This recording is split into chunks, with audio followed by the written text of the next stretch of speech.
Okay, it's recording. All right. So your name? My name is Lee Gerald Hauswirth, and I didn't pick any part of the first two names. No. Who are you named Lee after? My dad had it during WPA. He was hitchhiking home from Newberry because he had bought a truck during that depression, and he was using that in the WPA work, making roads and stuff like that. So they rented his truck with him as the driver. Okay. So he had some money coming in, all federal jobs. And lo and behold, he had his shoes off and he was putting his feet in the water around Trinary, or not Trinary, but Sandy straight stretch. And the guy stopped and said, "Where are you going?" And he said, "Well, I'm going to Hancock." He came all the way from what's called on 2, then turned 141 up. Yeah, I know that road. Anyway, the guy says, "Where you headed?" He says, "I'm going to Hancock." He said, "Well, I'm going to Houghton, but I can bring you to Hancock. That's no big deal." So then he said, my next boy is going to be named after you." And his name was Lee. So I ended up with, but it only took my dad 2 weeks after I was born to pick out a name for me as Butch. And from that time, most everyone didn't even know my first name. Just like Duffy, you know. Yeah, Duffy, yeah, same thing. But I didn't cry any about it when nobody called me by that name. Just like Mom had said, Duffy, when he came home from school, I thought, they're calling me Jeffrey. Yeah, they're calling me the wrong name. Yeah. My name is Duffy. But like Duff. So where did the name Gerald come from, your middle name? I have no idea. No idea. Just a Somebody random, liked it, I guess. it's a random pick. Awesome, okay. And then you were born at a hospital or were you born at home? No, my 2 brothers and I were all born at home. At home. Wow. Mom was so afraid of hospitals, it was unbelievable. Yeah. And Grandma Hauswirth was a midwife? Midwife, yeah. And she had born 458 children, live birth, Wow. in all her time as a midwife. Mm-hmm. People would come over to her house and say, "Hannah, we got to go here. You know, Hannah, we got to go there." Wow. Because most of the Finlanders had 8, 9, 10, 15 kids, and then you take Julk, and then he had 24. Yeah. Yeah, those big families. Imagine. So then you went to school in Hancock. Hancock High School, yep, all the way through. I started out at Ryan School, which was until 6th grade. Somebody needs help. Yeah. Somebody's gonna parachute in, I think.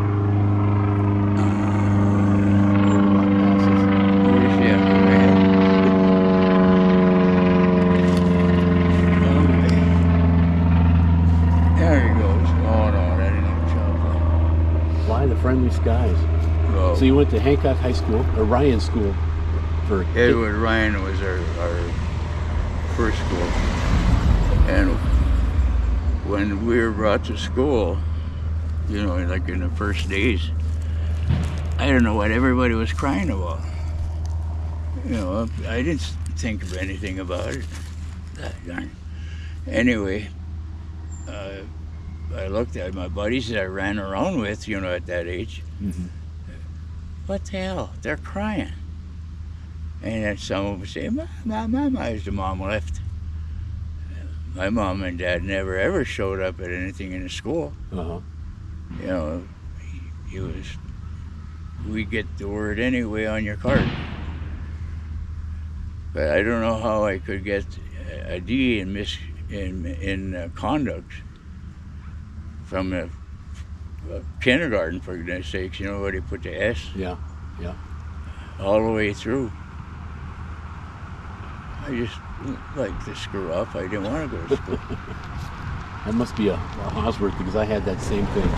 Well, I don't want to be there. number one was that my folks had a tough time. And then we didn't add anything extra to it, you know, Mm-hmm.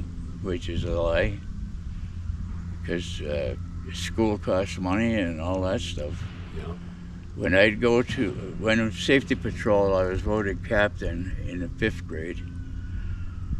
I don't know how that swung it, but they all picked me for that. Usually it's a 6th grader that gets it. Uh-huh. So for 2 years I was that.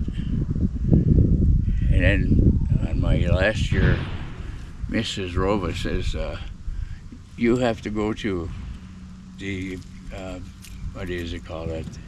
The fair in Escanaba. Oh, yeah, yeah. And we have a bus for all the kids that are going. And you have to go up on the stage and receive your reward for being one of the best captains we've ever had. What the hell are you talking about, you know? But I just kept my belt clean and helped the guys come across the street, that's all. That must have been a thing, because I think it was 6th grade. I was the safety patrol. I got to go to the fair because of that. Yeah. Yeah. But you had to pay for your rights. Yeah. Excuse me. For yours. But I only had $3 in my pocket. Uh-huh. That didn't last long. Not at a fair. And then Ma gave me a sandwich. It was 2 eggs, piece of cheese, and a glass of milk. Now, if you let it sit in your car for any length of time, you know what that tastes like. In the summertime. Because Yeah. I went back about around noon sometime, because we got there probably around 9:30, 10. And we went to the fair and just looked at everything, you know. Mm-hmm. And if we had to fool around at that stupid Escanaba school and go walk up there and receive your reward. And so I didn't know what the hell to do with that little plastic cup, you know. Mm-hmm. But it had my name on it and the school is. So sometime during the summer, beyond that, before school started, I snuck in the school, and right by the Mrs. Rova's room, there was a ledge maybe I'd buy. I put it there, and I ran like hell. I don't know how to take anything like that. Wow. I'm doing the job, you know. Right. So you just left it there and never looked. Never looked back. That's wow. Interesting. But at least they had it to sling around. Right. So in high school you played football. I know. Did you play Played football, other basketball, sports? but then I busted my knee up. And at my junior year, I went up for a rebound. It was probably maybe 3 weeks after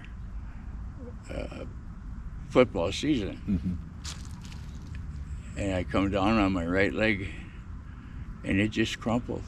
And what a pain that was. So when I got the hit, it was a kid from Iron River, and I tried to adjust to his cross body on my legs and jump before he hit the ground. Well, I miscalculated. My right foot was still coming up. That's when it popped. Ooh. Did you have to have surgery or just tape it No, up? they wouldn't give you a surgery for crying out loud. You know, you're for pro, we're going to fix it for you. Right. Who was your family doctor growing up? A.J. Janis. Janice. Okay. He was a ex-football player in the minor leagues, and he had an arrogant look, but it wasn't because he was arrogant in so much as that he had his neck broken when he was playing with football. God. And his neck was always up like this. So it looked like he was arrogant, but Yeah, because of his but he was a injury. big man. He was a big man. Did you guys have a family dentist or just go? Oh yeah, Jackhammer John. No, we went to him too. Yeah, You went to him too. He was a brutal guy. First I was with Curdy, and he drilled a hole in my tooth and then tell me, you know, next time we'll check on that, make sure it's okay. Well, I got home and I told my mom, and then she told Dad. He said, what the hell? So I had to open my mouth, and there it is, right there. And he says, what the hell? That's going to make a cavity. Because every time I went to the dentist, I had between 6 to 10 cavities. Because I had nothing but steel in my mouth. Mm-hmm. And then all of a sudden they started to come apart. Yeah. Well, back then I was told that by my dentist now that they didn't glue the cavity in. The cavity would be drilled, the tooth would be drilled a certain way to hold the cavity, the filling in there. It wasn't glued in at all.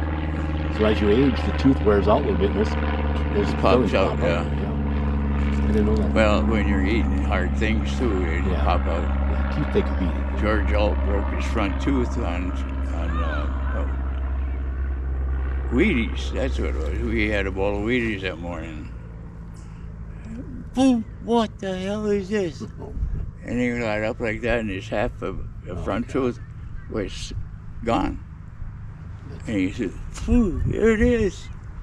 That's expensive to get that fixed, those front teeth, boy. Take care of your When teeth. we first got married, Mom and I, we had our apartment in Washington, D.C. It actually was in Arlington, Virginia. So let's talk about Mom before that. Now, Mom told the story how she met you. Do you remember when you met Mom the first time, Janet? Well, I don't know. We were down the beach all the time. Right. That's what Mom had said, that she had a crush on you, and their parents would drive by the beach and they were making fun, pointing at you and teasing her. Well, you know, kids are like that. Right. Yeah. You know, you don't know how to work to a girl and say, you know, you're sweet and all this stuff. How old were you when you met Mom?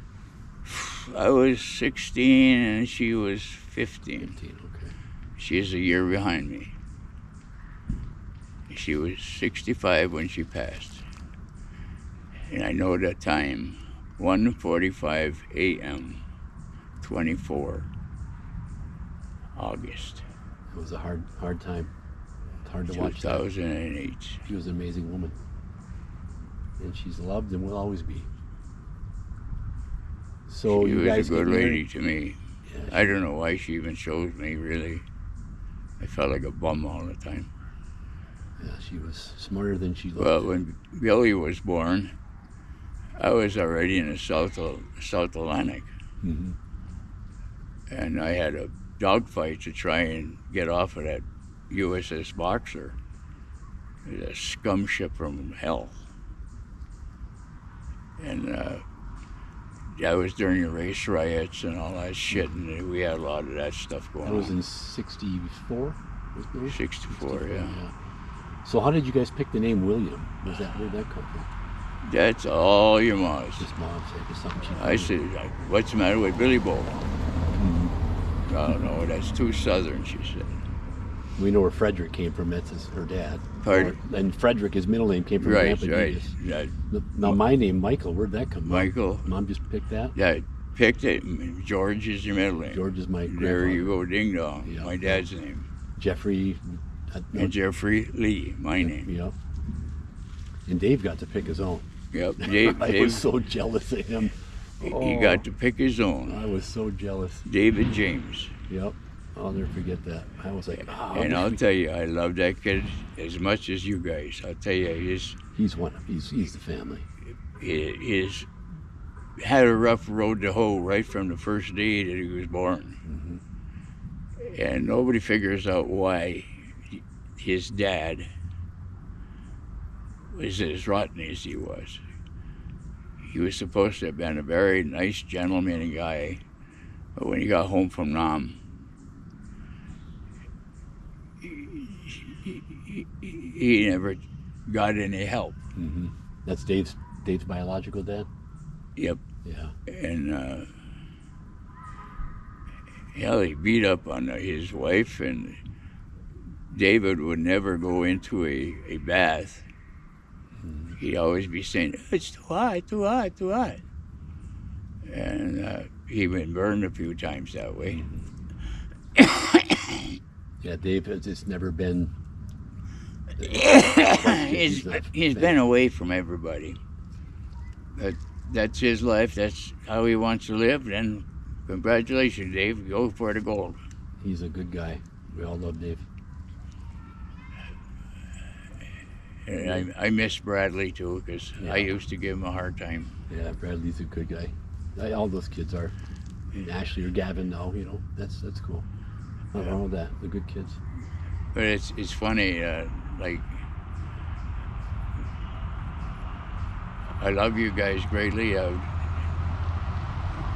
would have given my life for any one of you. And we knew that growing up. You did so much for us. I mean, the taking extra Well, jobs. if you look at what I worked as a policeman, and during that time we had days off, but I was hauling pop for Matson's Pop Company. I'd drive a truck all the way up to Ontonagon and beyond, and I'd go home at 7 o'clock at night when I left at 7 in the morning. You definitely worked hard for us. At one time when the truck broke down, I was at the, what do you call it, Three Corners above Holton, Mhm. I put it in gear and it wouldn't go. What the hell? It was like 4:30, 4:45. Here I'm only about 15 miles from home. Mhm. And I start the truck, and I was getting hungry, so all that I had was grape pop left in a case. So I had one, had another one, had another one, and by that time I had to go wee-wee, so I went behind the truck and actually checked the tires. Yeah. And there was two homes right on the opposite side of the road. And, well, I figured there's no lights here, so that other home on the left had lights there. So I walked up to the porch, knocked on the door, and the guy says, "Who is it?" I said, "If you look outside, you'll see a Matson's pop truck, but I'm broke down out there, and I have got to call my boss to come and get the truck." "Oh, you can't use my phone." I had to dish back and forth with him for half an hour. Then he opened the door so slightly, put the phone out. Oh my God. And then when I talked to Hemo, he says, "What did you do?" I said, "I didn't do nothing. I put it in gear and that's it. It stayed there." So anyway, it had 2-range on the transmission, Mhm. high and low range. And I had a full load of empties. And when we brought it back, finally, and they backed it in the garage with the wrecker,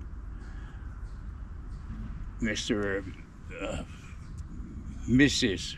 Matson says, "Oh, I haven't ever seen that many returns." I said, "Yeah, but they're all empty." And she said, "Well, how many premix did you have?" I said, "I had 24. She said, "I don't see any back here." I said, "That's because they're all sitting in the bars." I had Ontonagon, Mass City, and that was a bitch. You go down the stairs with your pop on the dolly, and they had a big 12 by 12 right here. And you had to make sure you got down and keep your head down. Yeah. Invariably, it'd get down and I'd pop my head up. Bang, right there. How long did you do that job for? Oh, about 3 years. 3 years. Then you go. How did you get to working at the wastewater treatment plant? Well, as a cop, your grandpa, Larry, decided that maybe I'd be better at this wastewater plant. Mm-hmm. Well, when I got there was only 2 of us at the plant. 2 people working the whole thing? What the heck was that guy's name? I can't remember. Anyway, he was from Portage, Michigan. He lived in Calumet.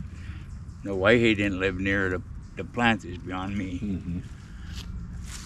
And lo and behold, he says, well, you only have to work half a days on Sunday and Monday, or Saturday. I said, well, okay, that's the way I'm stuck with it, but I didn't have any time off. You know, so that got down to me pretty rarely, you know. And then they gave me the $4,500 a year. No matter how many hours I was there, no how many times I was called out. There was no pay for that. Wow. Same with the police department. We never got overtime. Wow. When we had those 4 killed in that one accident, Louis Fredinelli and I, we had to stay. It was like a little after midnight when the cars crashed. And by the time we got everything all written up and so on, it was already sun coming up. And lo and behold, then the chief says, no, you guys got to stay here and ride with the state cops, and they're going to measure things, you know. Okay, so it was like noon we got home from the previous day. Wow. No extra pay. And then I had the 4 to 8. That sucked. Anyway, I was the bump off man. In other words, if someone wanted a shift off, I would fill it. Many double shifts. Wow. It wasn't that they wanted to give it to you. It just happened that way. But we survived. Yeah, and you worked your way up in the waste fund. I got $1.32 an hour. Wow. The mines were giving $2.80 an hour. So I went up there. Well, passed the physical, and then I got that interview by Mr. Sincock, and he showed me all the stuff that I had to buy, the boots and this and that. He said, but we won't take it all out of your pay at once. He said it'd be little at a time. That was for the mine? Yep. And he says, I said, which mine is it going to be? He said, Mohawk. I said, oh, that's the one my grandfather retired out of. What was your grandfather's name? I said, Herman Hocka. Just like that, you know. It was my grandpa, not yours. And he said, just a minute. He went in the back room, and I don't know what the heck he was looking at.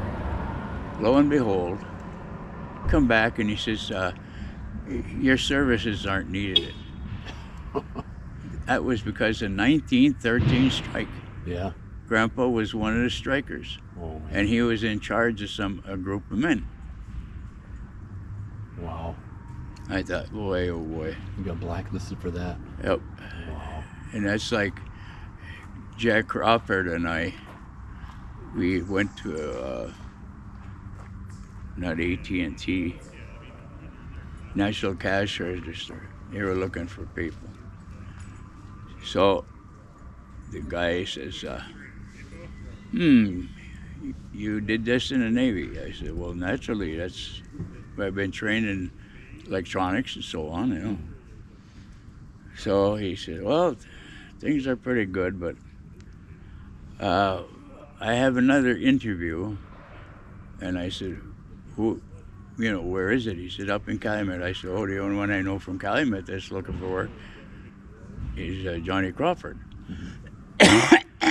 He said, well, how do you know him? I said, we have both in the Navy together.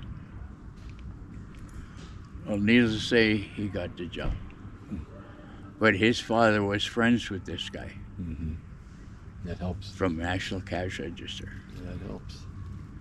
That helps. So let's talk about... It wasn't for bad luck. It wasn't for nothing, you know. But I've heard somebody say if it was raining horrors, a Hauswirth would get hit with a 300-pound fag. Yep.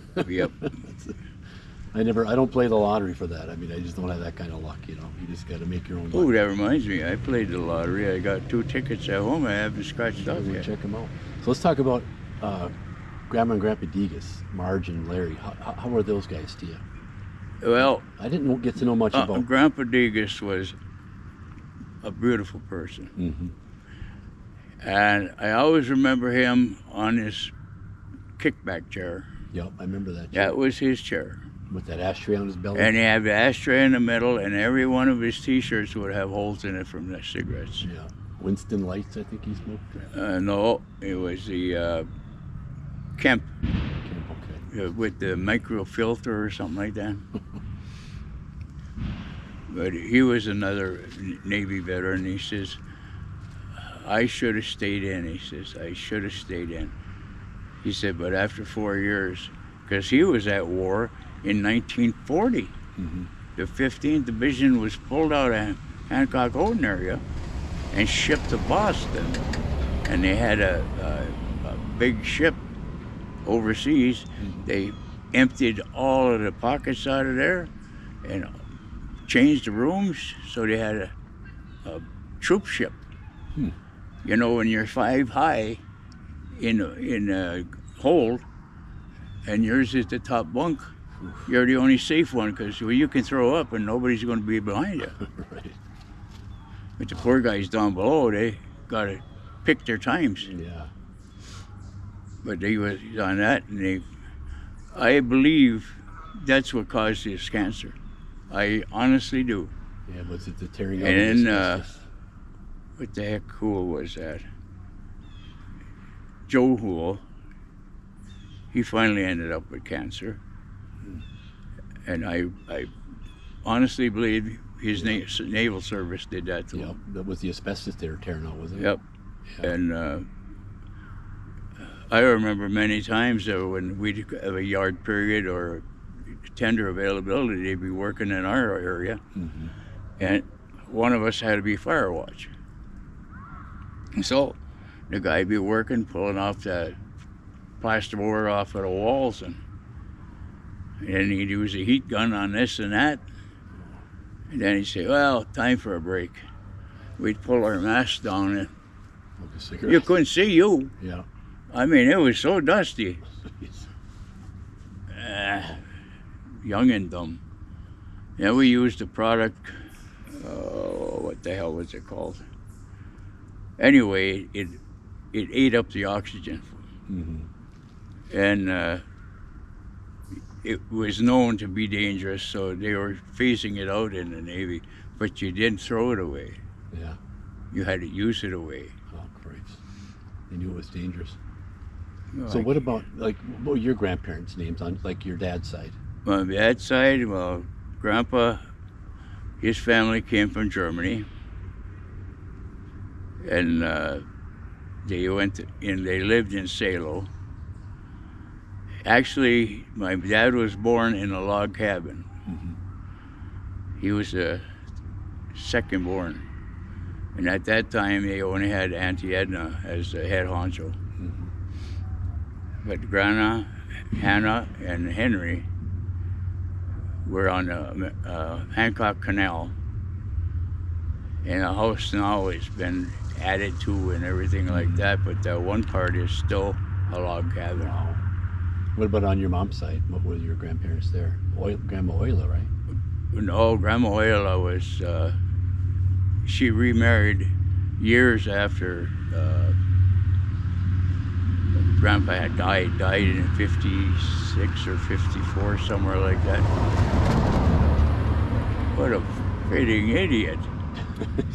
the blue hair gave Yeah, that's why her hair's on fire. Yeah. But anyway,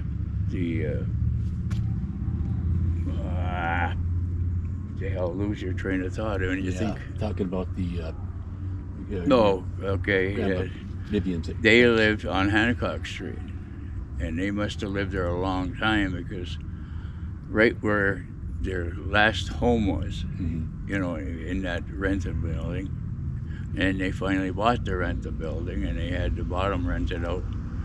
Grandma and Grandpa were down there, Oilers. That's at Hancock Street House, 816? Pardon? That was at the 816 Hancock Yep, Street House? 860 Hancock Because Street. I remember as a young kid that Grandma Oila was living in the upstairs. Mm-hmm. I barely remember that. Wow. So what about Mom's grandma and grandpa? Like, on her side? I didn't know much about them, but Grandma, Casperson, right? Emily Yeah. Casperson, and they were scattered like a dog's breakfast too. But they had quite a few kids, and they had good jobs. And your Uncle Irving was a FBI member. That was her uncle. And they'd have the get-togethers every summer. Mm-hmm. I remember the blue top cabins. And yeah, the blue top cabins, and it'd all be hammered. Yeah. It didn't take Grandma long to get hammered, I'll tell you. But she liked the something old-fashioned. The old-fashioned, yeah, I remember that. Wow. She'd give us a sip once in a while, it'd burn your throat right out. Boy, I was always amazed how she could drink that. Wow, it's nothing but fuel. Yeah, it was jet fuel. That's for sure. Burn your lips before it even touches. So what about Aunt Frances? So that was Grandma Deacon's Aunt sister, Frances right? was Grandpa's sister. Okay, yeah, I remember her. He was from that family. And Billy wanted me to ask you about the Water Street house. I don't remember much about that. The what? The house on Water Street where we lived. In Hancock on Water Street, we had lived there. Oh yeah, that's 816. Yeah, that's I lived there when going to high school. But our family lived on Water Street for a brief time. Yeah, we had the other end of town. Yeah. That's when you were born, when we lived there. And then that's why I knocked you around a little bit. Billy started crying. I turned, and you hit the door. And I know, what the hell are you crying about? Turned that way, and Billy hit the door. That explains a lot. Yeah. And then you had a big archway, and I was throwing you up in the air, and we were walking. I didn't even think of the archway. Boom! Yeah, it explains a lot to me. So then from Water Street, you moved to the 110 West Houghton then, right? Yeah, How much did that house go for when you guys bought it? 67. When we bought the house in Houghton, it was $8,500. 80, wow. We were paying $65 a month. And that was about half my pay. Yeah, but it's all relative. Not a great house. So it was a shithole for a while. Then we did some with the bank, had some loans, fixing the house up, and then we had added insulation. Upstairs we put that, not vermiculite, it's that cut newspaper that's, yeah. and we got that all done. It was about 3 inches of insulation in under the attic floor. So I put about 6 inches beyond that. We did that all by our lonesome. And also in that first bedroom that butted Mom and I's room and Billy's room there. Billy's room, we got that taken care of. I drilled holes in there and filled her up. What do you remember about I know you guys, we did foster childing for a while with like Tommy Somro. You remember him? Eh? Tommy, oh yes, I missed that kid. That was a heartbreaker. And then he got nailed when his mother took over the kids again. And he got, how was it? He was living in Marquette with his mother, and Paul was another one that was with him. Paulie was the older one, and lo and behold, after a few years, he went to school. He had problems in school, and I don't think it was because of him. It was just that attitude at home was nothing there. Yeah, I remember I met the mom. When we dropped Tommy off that final time, we came in and it just didn't seem right near that. Yeah, it hurt. When it really hurt us, Mom and I were at 4th of July. We were with the fire department, Mom dressed up as a clown, and there's little Tommy. He ran from, from that truck over there to us. Hey, oh, yeah, hey. Oh, And it just made tears come to your eyes because the little guy didn't know that he had to stay there. mm-hmm. He thought he was just going to be there a little while. Right, that was being babysat or something. But when he got into Marquette and became a little older, he got caught stealing. And then he had a broken, what do you call that, burglary on his record.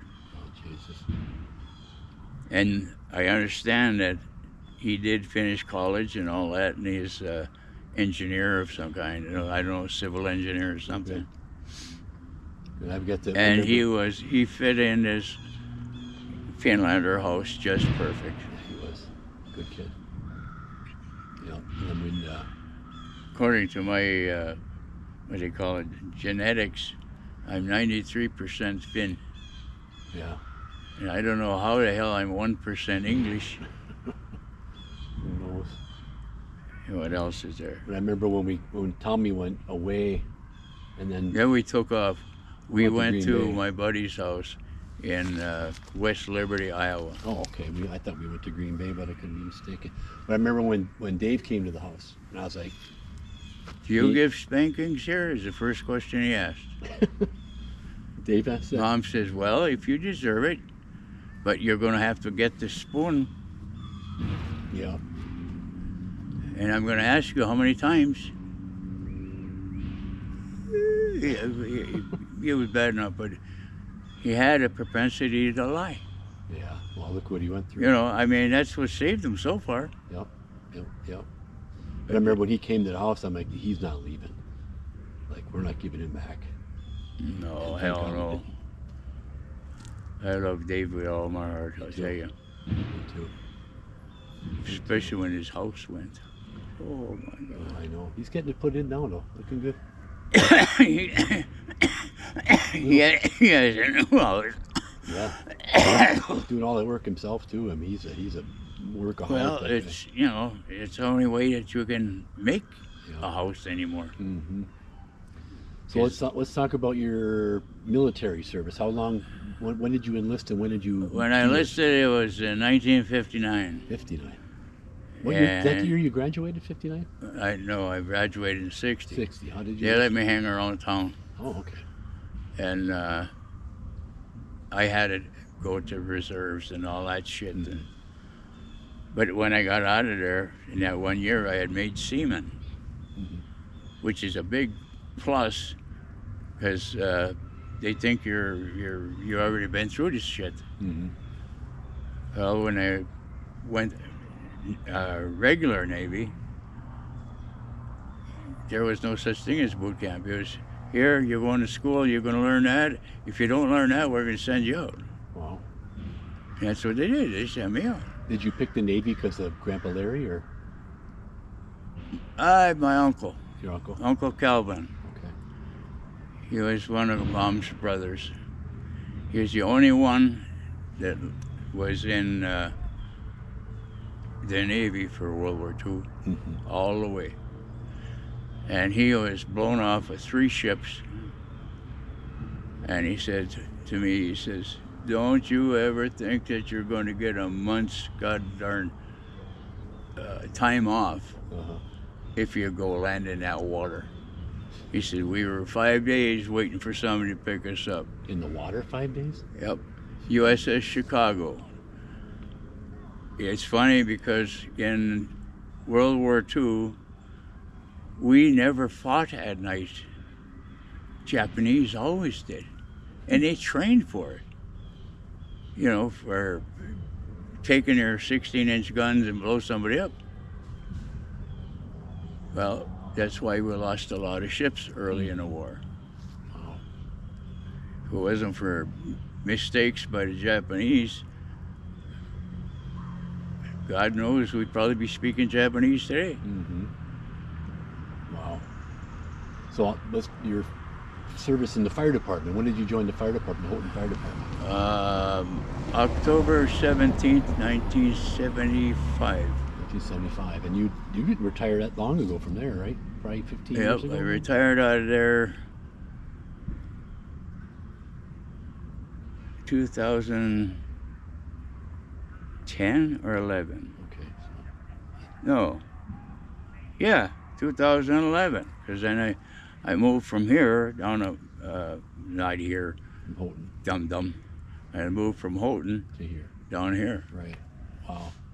And when did you start coaching? Pardon? When did you start coaching hockey, the fire department hockey team? I had the Houghton Fire Department in 76 through, I don't know, Stevie took it 1 year for me. And then I took it back, and that's when we won all the marbles. Mm-hmm. Did you start off coaching with Jimmy Chappell? Were you assistant coach at first? Or? Yeah, Okay. with Chap. Chap would be out there with his boots on. Oh, I've seen him take some tumbles, I'll tell you. Bet. Oh, man. The kids would throw a puck in on there, and he's not watching it, boom. Oh, my God. Wow. But anyway, I enjoyed the coaching because I enjoyed the kids. Mm-hmm. Hello to you too. Okay. So the Navy. Yep. I miss it so much. I really do. Every time I see a ship, I just wonder, what would that be like? Mm-hmm. How do you think it's changed now, the ships? Well, right now they have everything's automatic. But the bad thing is they have no one that knows how to do it the old way. Mm-hmm. It might be slower, but I'll be able to target you and I'll be able to shoot you. Mm-hmm. And then when you go into a combat zone, what the hell, I had BAR, I was happy. Except that you can't hold the damn thing on target when you put it full auto. It always wants to climb to the right. Oh, yeah, a lot of power. No matter how much force you put down on it, Mm-hmm. up it goes. Wow. So what year did you retire from the wastewater treatment plant? That wasn't... The where? The wastewater treatment plant. 2008. 2008, yeah. Yep. I remember that because it was When in Mom May. passed away, that was the first month I was totally, done. Mm-hmm. Was it? Then the Social Security says, you have to wait till next month to get your check. I thought, well, you took all that money right out of me, right, first of all. Take it over. What the hell I gotta wait a month for? Well, when your next check comes in, that means you stole one check from me. Mm-hmm. I don't believe it. Now, there's a man that said he's going to take that away and make sure that we don't have to pay taxes on that. Mm-hmm. Well, you better get your head out of your ass of these people that were giving you the snot and get busy with the people. Yeah, it's time for that, for sure. That's for Before sure. you know it, it's going to be time again, and he ain't allowed to ride again. Mm-hmm. It's his second term. Yeah. Yeah, not a whole lot we can do about that. Who the hell is that? Is there a football field around Football here? game must be going on over there. Yeah. See, I guess we can wrap this up. You probably... Okay, let's, let's wrap it up, and we won't get this... won't tell any more fibs. Or fibs, so... Let's see. I don't think I have any questions. I scripted some out, and I think I asked everything I wanted to ask. Well, all right. We'll stop It's this. like when we had come back from the flight, honor flight. I broke down crying because nobody ever said anything to us Mhm. when we got out. It was always, where you been, blah, blah, blah. 50 years before I got for my PTSD. And Christ, there's a folder like that in there. And then they try to make you blame everybody else.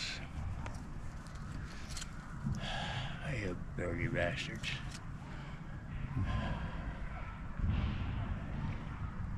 Put a gun on somebody, you'll feel what it's like.